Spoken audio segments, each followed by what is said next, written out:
Hey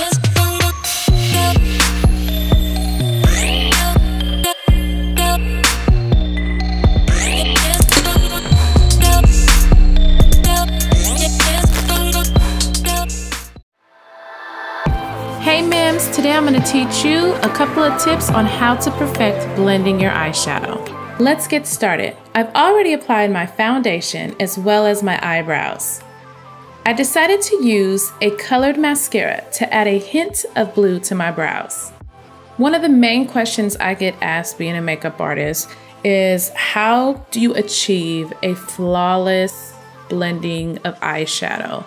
One of the key things in which I could suggest is, one, it's definitely starting out with a base. I am using concealer as my base right now. I'm kind of old school and that's just one of those things where it works for me, so I stick with it.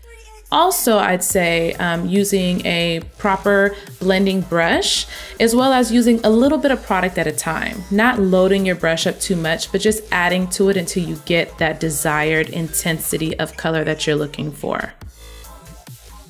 Next, I am using a paint pot that's called Painterly all over the eyelid. It's like a cream eyeshadow.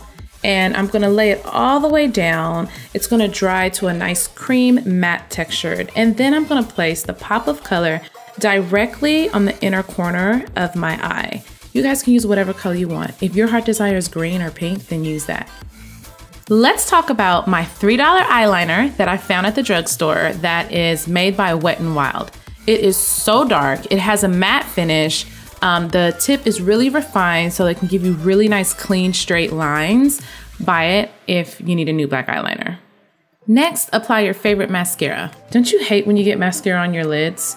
I'm just using a brush and taking my Painterly and placing it right on top. Sometimes I use a mascara spoolie and that like flicks it right off too. I'm applying lashes to this look.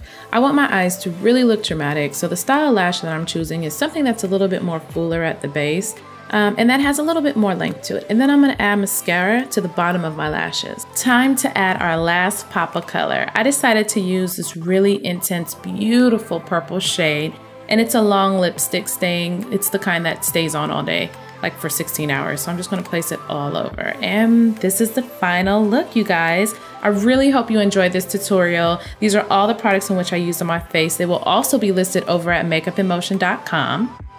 Oh, before I forget, one last thing. I'm trying on this color called Blue Royale just because I felt like it matched my hair really well.